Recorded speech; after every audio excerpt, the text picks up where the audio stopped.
Oh my god, hey! Welcome back to my theatre-themed YouTube channel. Now in a new location. For anyone who has watched many of my videos, you will have noticed that I have moved. I am living in a brand new flat in a brand new county with my stagey boyfriend Aaron James, but I am still obsessed with all things theatre. My name is Mickey Joe and I am a professional theatre critic here on YouTube. And just before all of the chaos of trying to move my entire life to a different place, I went to go and see Once on This Island at Regent's Park Open Air Theatre. This was the first show of the year of Regent's Park's summer season, which is one of my favourite theatres in the UK and in the world. And so I was very excited to be seeing this. In today's brand new video, I'm going to be bringing you all of my thoughts about this production. Does it live up to people's expectations? What did I think of the performances? What do I really think of the material? This was my first time seeing this show on stage. And how do I think the major creative choices like set and costume design ultimately affected my enjoyment of the show? We're going to talk about all of this today. But before we do, if you have seen this production at Regent's Park Open Air Theatre, let us know what you thought in the comment section down below. And if you've ever seen Once on This Island in another production elsewhere in the world, let us know about that as well. Finally, if you enjoyed today's review video, make sure to subscribe to my theatre-themed YouTube channel for many more reviews coming very soon, as well as all of the ones that I've done in the past. If you stick around long enough, I'll get furniture. Hopefully. Now, let's talk about Once on This Island at Regent's Park Open Air Theatre.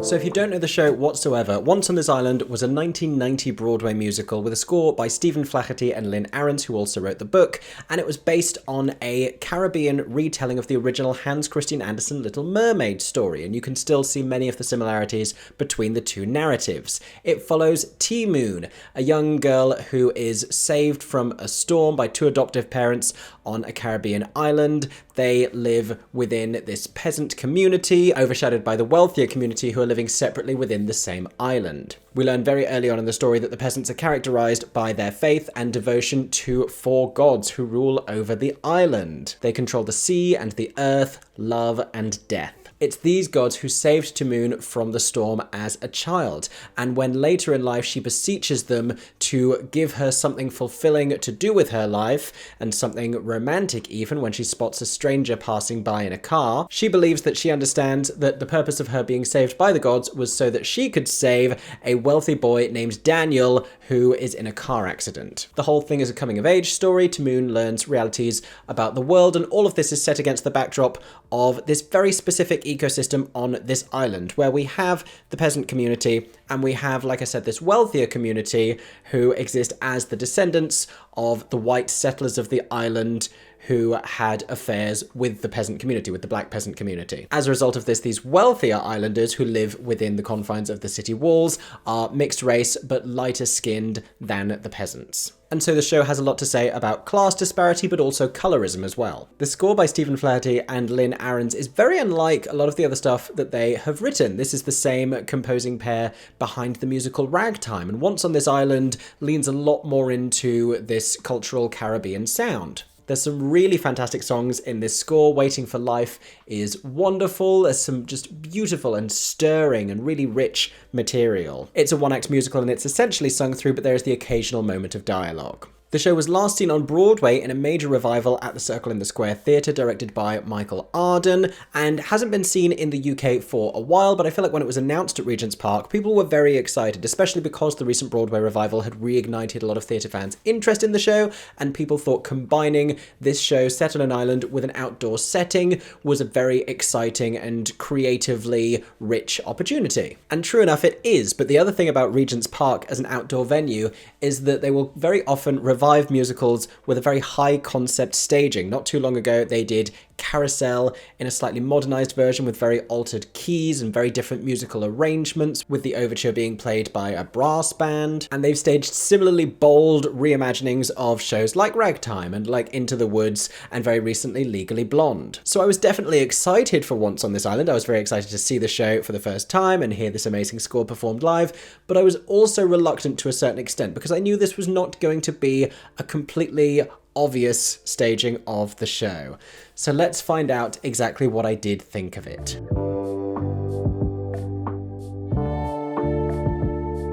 So like I said, Regent's Park love a high concept revival. This production of Once on This Island sets it in Haiti, and we begin with these modern day Haitian characters. They are selling things. We have balloons and they're clearly dressed in a very contemporary way. This is interrupted by the arrival of police after they sing the first song, We Dance, that gives you all of the exposition for what's going on the island. They talk about the gods. They talk about the two different communities of people living on the island. But when the aggressive arrival of some police interrupts this, we have two characters who begin telling the story of Ti Moune to two young girls, ostensibly in order to comfort them after this act of brutality. As this begins to happen, the characters from the story within a story arrive on the stage, dressed differently as we're transported back to this other time. And thereafter, we just do the show in a fairly traditional way. I'm going to talk about the costuming and I'm going to talk about the set because I do think that there are consequences and rewards to both of them. But for the most part, there's no sort of strong concept moving forwards in the show. And we never really go back to what happened at the beginning in any kind of a significant way. Like, we acknowledge at the end of the show, as it does in the material, that they talk about telling this story and they talk about the story enduring, but I don't get what the value of showing it from the perspective of modern day Haiti is. I don't get what that opening offers us within the context of this show. And it would be innocuous enough if it weren't for the fact that all of the lyrics of that opening expositional song are all about this island in the past. So as far as that opening number is concerned, we're already telling the story. It's not that it can begin very neatly after that song, because we need to know about this duality of communities on the island. I keep mentioning it, but it's very important, and I feel like all of the lyrics about it in that opening number got lost because we have these bright and bold characters arriving on stage with balloons and with props, and the visual exposition is not reconcilable with the lyrical exposition going on here. If you look at something like Ragtime, in that classic opening, all of the characters introduce themselves, and as they do, we see different groups of characters arriving, and we can very clearly tell them apart, and the staging helps us with that. But when you have this complete mix of characters and they're talking about two disparate communities, but we have no visual indication of that, it's going to be challenging for us to understand what that means as an audience, when we're not going to meet that other community of characters for quite some time. I just think that duality is so important to the story, and they really need to hit it harder on the head from the beginning. And it's really just a storytelling issue. The whole thing still sounds fantastic, it looks fantastic, but in terms of really understanding what's going on, I worry that for people who don't know the show and haven't listened to the cast recording all the way through already, that they might not get at that point what they're being told. The only other thing I will say about the opening is they sing the lyric "We Dance" a lot, and they don't. Like, there is dancing, there is choreography, but for so many times when they are saying "We Dance," they are standing still while they are saying it, and this just felt like another missed opportunity. There are some good choreographic moments. I would just like for them to be a lot bigger, and when they say "We Dance," I really need to see them dancing. The choreography was by Kenrick H2O Sandy, and the direction was by Ola Ince. Ultimately, I think it's the material that really still makes this show very strong. It's just so well written. The music is so fantastic. It's so characterful. We get Ti Moune, who is youthful and passionate and maybe a little bit naive. We get her affectionate but weary parents. And we get these fascinating, interesting, malevolent and omnipotent gods. And the music just soars and it pounds and it's exciting and urgent and arresting. It's so well written that I don't think it's really possible to do Once on This Island badly, but I don't know that there's anything within this concept and this staging that necessarily elevates the material so much as the material shines through. So if you've never seen the show, but you know the material and you're hoping that this is a good production of it, I think the material is still so strong that you're going to enjoy it anyway. The other thing I will say is that when you have this outdoor setting at Regent's Park Open Air Theatre, you sort of wonder when each show is programmed what the value of doing it outside can be, whether they're just going to just put it on a stage that happens to be surrounded by trees and happens to get the occasional overhead helicopter and seagull and, you know, the unexpected interference of British weather. But for something like Once on This Island, it really invites the use of that surrounding space. The first show I ever saw at Regent's Park was Into the Woods. Now it's surrounded by trees and you have characters entering from all sides through trees, and never has it felt more authentic than staged in the great outdoors. That same production then went to the Delacorte Theatre in New York. And so I just think when they announced Once on This Island, a lot of us were expecting sand. And it's not even that they don't use sand. I will tell you what the set design looks like momentarily. But it's the fact that they just don't in any way seem to invoke the nature that surrounds them when telling this story that is set largely outdoors on an island. Not only that, but there's one thing at the very end that annoys me hugely. And this is a very substantial spoiler for the very ending of the show. If you don't want this, skip ahead to the next section. But those of you who know Once on This Island will know that at the end, Ti Moune inexplicably is turned into a tree, kind of like the original Little Mermaid turns into sea foam. But she turns into a tree. And as we're approaching this moment, I'm thinking, they're going to, like, you know, make reference to one of the trees surrounding the stage, and they simply don't. Like, there are so many giant trees. In any normal production of this show, a director would be scratching their head thinking, gosh, how are we going to indicate a tree? How am I going to make a tree happen on stage? Am I even going to bother? Regent's Park have trees pre-grown. There are trees every which way you look. All you need to do is pick a tree, light that tree, have everyone point to the tree, like, or do something more artistic with it and something less basic. But they did nothing. They did nothing. And there's so many trees there. I cannot begin to understand what that choice was. There must have been one person in rehearsals who thought, oh, we're going to, like, point to a tree, just for them to be told, no, why would we do that? Why would we point to a tree? Why would we do that? I just want to talk. Someone explain this to me.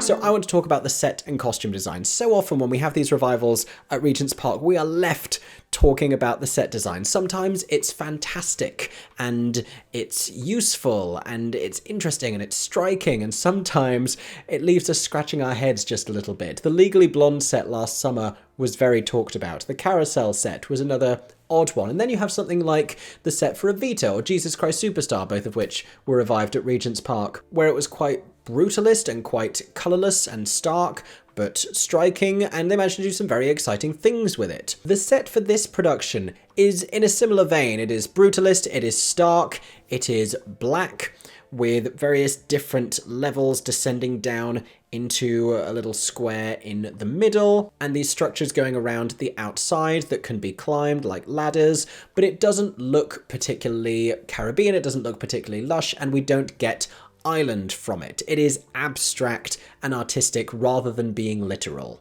Which is fine, this is the theatre, and I can suspend my disbelief and tell myself that this is an island community, but I do think when we're outdoors already, it's a little bit of an unexpected choice. If you were to tell me that they had to design one set on which all of their shows were going to be staged this summer and that was the set, I would believe you because that's what it looks like, but that is not the case as far as I know. What I will say about the set is it does some very exciting things. When we have Papagay, the god of death, arriving and admonishing Ti Moune and facing off against her, we have flames spontaneously appearing down the sides of the stage. That's very exciting. They later appear around 4 sides of the stage, and then we have this sort of burst of flame. Very, very cool things with fire. I'm a caveman, I love fire on stage, always impresses me, but I thought that was very exciting. And it makes the entrance of this god character seem all the more magical and nefarious. The other very exciting thing that this stage can do, again this is a spoiler towards the end of the show, but this lowest section of the stage in the middle fills with a little bit of trickling water. It doesn't fill all the way up like a swimming pool that maybe I was hoping it would,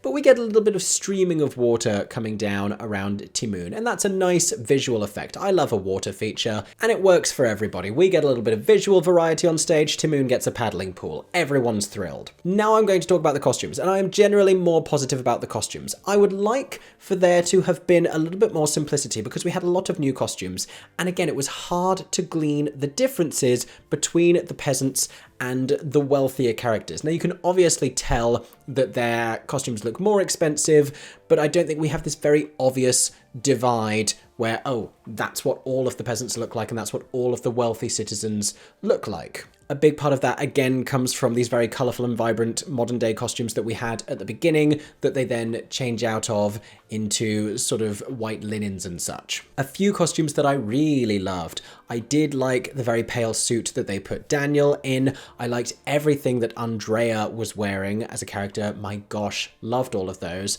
But my absolute favourite costumes in this show were the 4 costumes given to the gods. So when we first meet them together, they are wearing a suggestion of their costumes, but it's only when each god really comes into the extent of their powers and has their own little moment, like the song Rain, or like the song Mama Will Provide, or like the song The Human Heart. Then they get these fuller versions of their costumes and they are just glorious. I mean, they are so creative, they are so wonderful. Papagay, the god of death, has this sort of witch doctor voodoo outfit going on with a skull in his top hat. Azuli has this beautiful, gorgeous and enormous outfit that seems to pull on a lot of religious iconography. Argue, the god of the sea, is dressed like a captain, all in blue, and he has this long blue beard. And Asaka, mother of the earth, has this amazing headdress with all of these flowers, and she has this astroturf skirt that a primary school football team could play on. I loved everything about those costumes. They are theatricality meets the Met Gala. They were gorgeous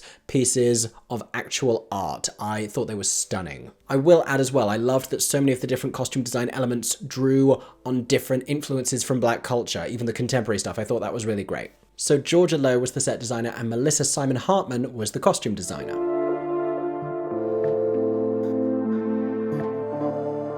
So Gabrielle Brooks plays Ti Moune, and I've been excited for her performance since she sang Waiting for Life at the What's on Stage Awards earlier this year. I think she is fantastic. And principally that's because she is so strong vocally. This is a sung through show. So like in Les Miserables, you would expect someone playing one of these roles to be a really fantastic singer. And she absolutely is. She attacks these songs with such ease. She has a youthfulness to her interpretation and a joy, but she feels very much like a young girl blossoming into womanhood, discovering this love. And she gives a wholeheartedly committed performance. The whole show follows her arc. So it's a lot of it that rests on her shoulders. Opposite Gabrielle, we have Stevenson Arden Sodje, who is playing Daniel. And like I said, I haven't seen this show before. I've only listened to the cast recording of the recent Broadway revival. But for my money, from my limited knowledge of it, he seems to have a much harsher take on the role, which I think is actually a very smart read on this character. It's quite a brutal arc that he has in this show. And again, he also sings very well. There's a vanity and a selfishness and a thoughtlessness to a lot of his character choices. And I think that really works for his character in this show, this heir apparent to the wealthy community on the island. Courtney May Briggs makes a big impact as Andrea, and she really doesn't have that much material to work with, but for the few moments that she has on stage, she looks stunning. She is biting and purposeful and very impactful for the brief time that we meet her. There are a whole host of other fantastic performances within this ensemble cast. Truly, there is no weak link within this production, but there are 2 more that I really want to talk about, and they played 2 of the gods. Annalisa Lamola is just wonderful as Asaka. She gets this one really great moment when she sings the song Mama Will Provide, and she does a great job of that vocally, really tearing into it with this grit behind her voice. It's a little bit Billie Holiday meets Jennifer Holiday, but she has such a wonderful characterization and a warmth and a vibrance that she brings to the role. I only wish there was a little bit more of a dynamic staging to accompany this number,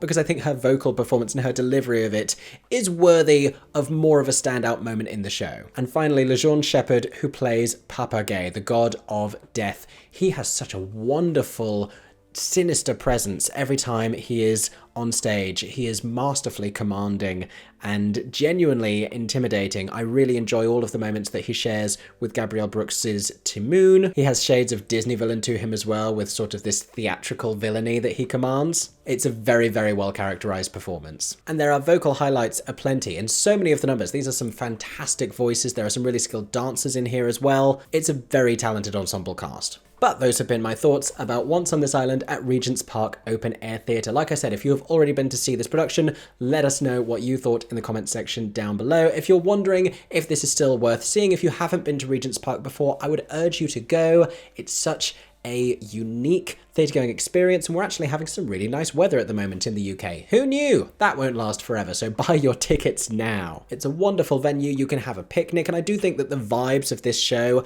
and this material still resonate with the setting, even if the production itself hasn't really done much to draw on that. And like I said, the material is so strong that it ultimately sings through regardless of what this production may look like. Thank you so much for watching today's video. I hope that you have enjoyed my review. If you did, make sure to subscribe to my theatre-themed YouTube channel for many more coming very soon.